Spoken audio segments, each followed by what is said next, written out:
quand l'homme achève la victoire de la croix. Notre journée commence par l'office du matin. C'est le premier acte de la journée.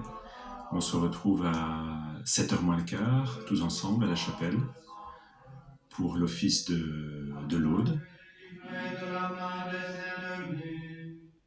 Nous nous éveillons ensemble dans le chant et dans la louange du Seigneur. Pour illuminer ceux qui habitent les ténèbres et l'ombre de la mort, pour conduire nos pas au chemin de la paix. Gloire au Père et au Fils et au Saint-Esprit. La journée est placée dès le début sous le signe de la présence ensemble dans la louange et devant le Seigneur. Pardonne-nous nos offenses, comme nous pardonnons aussi à ceux qui nous ont offensés, et ne nous soumets pas à la tentation, mais délivre-nous du mal. Bénissons le Seigneur. Nous rendons grâce à Dieu. Ce temps est suivi par la messe et par un temps d'oraison en commun, donc de prières silencieuses, prolongées de manière communautaire.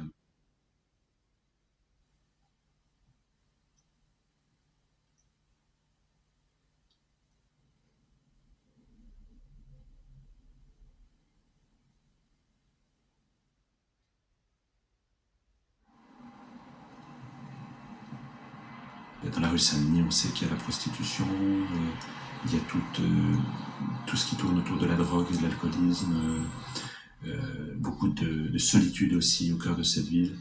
Et puis il y a aussi toute la question de la rue, tous ces gens qui se retrouvent à la rue de manière quelquefois brusque, des ruptures de vie. Saint-Lieu, c'est cette petite paroisse au cœur de Paris, où nous sommes depuis 3 ans, et où on rencontre beaucoup de gens qui y vivent des captivités diverses.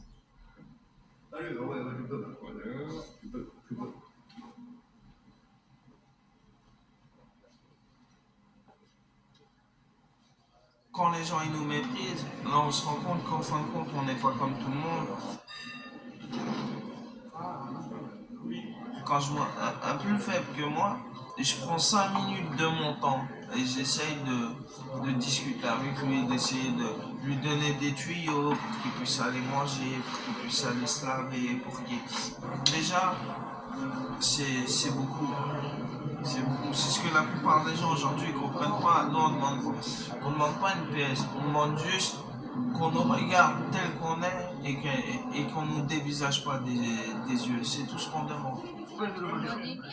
Ici, il y a la chaleur des autres, il y a les gens qui ne te connaissent pas, qui viennent à ta table, qui viennent discuter avec toi, qui, quand tu vas pas bien, ils te remontent le moral. Ici, il y a l'unité. Et pourtant, on est tous différents. C'est une expérience très très belle, cette rencontre avec les gens de la rue, et de plus en plus, à travers ce petit déjeuner, il y a des liens qui se sont tissés justement. D'ailleurs, il y a quelques jours, ce sont les gens de la rue qui nous ont servi de petit déjeuner au moment de Pâques, parce qu'on était pris par l'office des ténèbres du matin, et on leur a demandé s'ils voulaient bien préparer. Et c'est eux qui, après, quand on est arrivé de l'office, c'est eux qui nous ont servi. Ils ont dit, vous voyez, maintenant on est à égalité puisque c'est nous qui vous servons.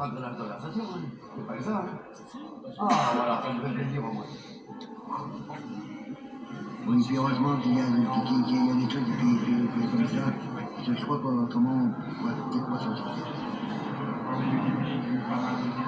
Moi, c'est SDF depuis X années, je crois, 15-16 ans. Au début, j'ai commencé à venir à l'église, un petit cas de début, comme ça. Après, il y avait le nouveau curé là. Et ça a commencé à sympathiser. Il m'a payé mon anniversaire, invité chez lui, à Crimée, là, où il habite. Alors, je crois que je suis le seul SDF qui traîne là, qui va manger là, pour fêter mon anniversaire. Ça fait au moins 4-5 mois, je crois, ils ont créé ça, là, le déjeuner. Et depuis, je suis là tous les matins. Des fois, j'arrive même avant eux. À 7 heures, je suis dans la rue, on nous attend. Parce qu'il y a l'ambiance. L'ambiance. J'aime bien parce que les Trinitaires, ils ont un cœur. Ouais. Ils ont un cœur. Ils m'ont encouragé. Sans oublier aussi les sœurs dominicaines. Elle est paroissienne, elle n'est pas paroissienne. Cette communion profonde qui est en train de se créer à travers cette chose très simple d'un petit déjeuner partagé. Je pense qu'avant tout, c'est pas, nous ne sommes là, pas là pour nous mettre, nous baisser vers les gens de la rue, mais ensemble, nous partageons ce petit déjeuner comme un échange de plus en plus profond. On est présent dans cette paroisse, on est aussi présent dans des prisons en France, 2 prisons, une prison psychiatrisée et actuellement une prison en banlieue parisienne. Il y a aussi des commerçants qui, depuis le début, ont voulu, ne pouvant pas venir servir le petit déjeuner, mais ont voulu donner tout ce qu'il faut, café, confiture, pain, beurre, tout ça.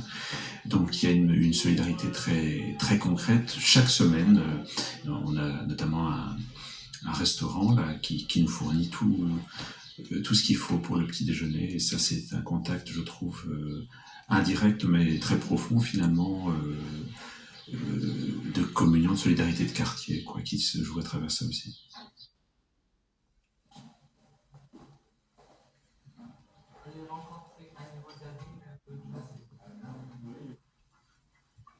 Le matin est voué à la fois aux tâches communautaires et puis au travail personnel, la lecture de la parole de Dieu ou tâches communes d'entretien de la maison, tout ce qui fait la vie quotidienne.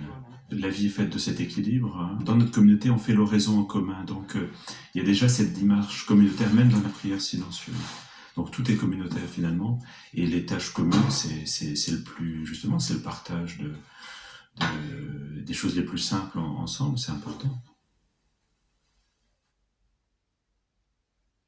De plus en plus, dans notre communauté, dans l'ordre, on insiste sur le travail sur la parole de Dieu, sur ce qu'on appelle la lectio divina.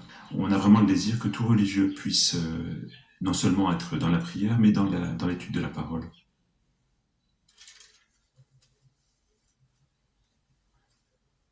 La formation est longue, on prend le temps, mais il y a une formation préliminaire qui est d'abord un premier contact avec une communauté en partageant la vie d'une communauté. Ayant goûté ce que c'était qu'une vie communautaire trinitaire, on dit je me pose la question et je voudrais vous la poser, à vous qui êtes religieux, est-ce que je pourrais rentrer dans votre communauté?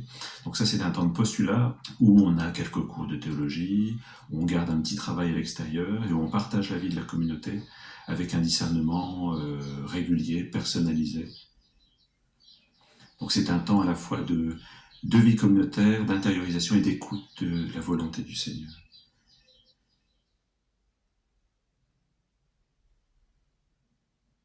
Et la formation dure toute la vie, où on fait l'expérience de la libération.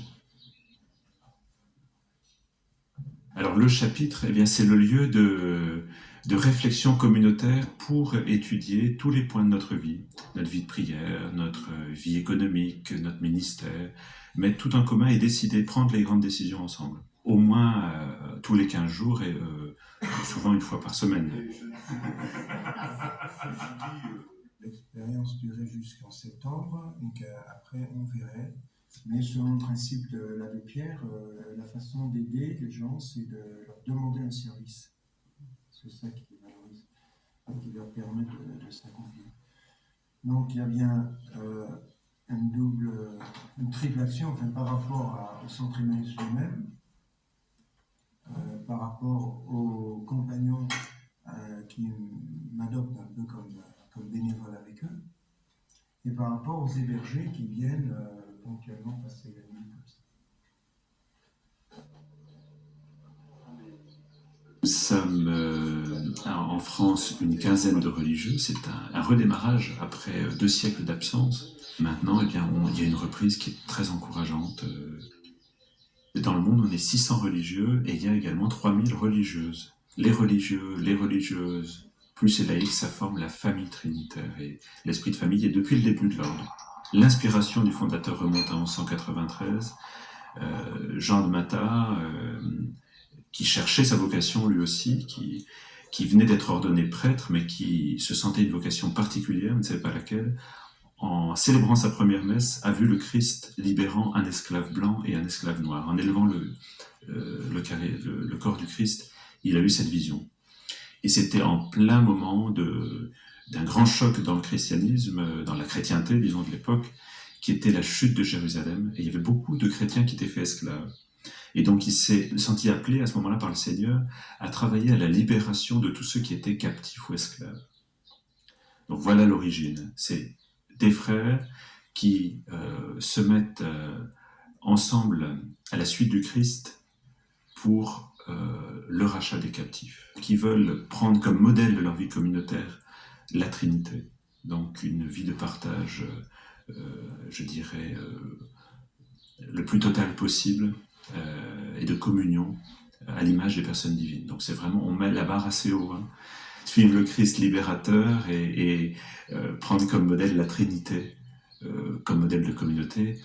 Alors, en face d'un tel idéal, évidemment, on est vite confronté à notre pauvreté. Le rouge, par définition, on voit dans les icônes, c'est la couleur divine, et le bleu, la nature humaine. Donc c'est vraiment le Christ, vrai Dieu et vrai homme, que nous suivons. Le premier objectif, c'est de rejoindre les gens qui se sentent exclus d'une manière ou d'une autre. Des choses ont été brisées dans certaines vies, sur le plan humain par exemple, à travers des ruptures familiales, à travers des dépendances, que ce soit l'alcool ou la drogue ou d'autres situations, le fait d'être projeté dans le monde de la rue ou la prison. Donc toutes ces choses qui font que notre humanité est mise en difficulté, en souffrance, par notre simple présence, souvent silencieuse, on veut signifier que les liens peuvent se renouer et que nos maisons sont leurs maisons.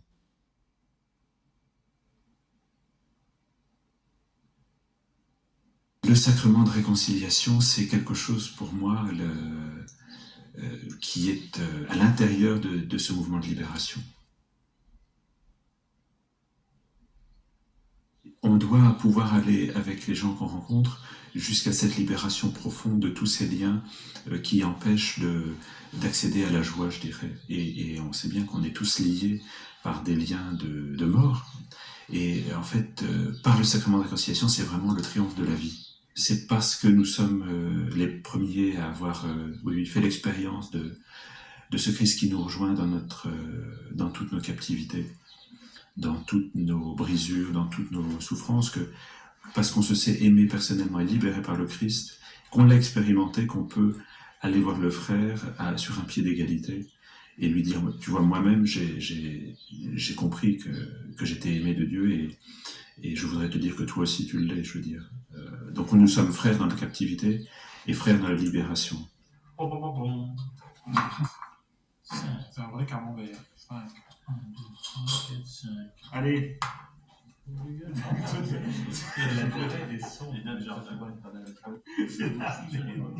L'Arménie.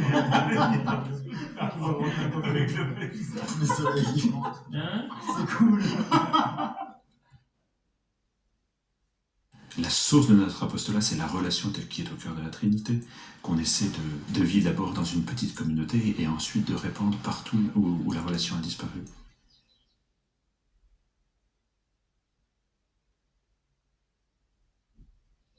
Notre Dieu n'est que relation d'amour. Le Père ne peut pas être séparé du Fils, le Fils ne peut pas être séparé du Père, l'Esprit c'est ce lien d'amour. Et notre apostolat de libération, ce n'est que recréer du lien, permettre que des relations renaissent là où il n'y en a plus. Là où il y a la mort de la séparation, recréer cette vie de relation.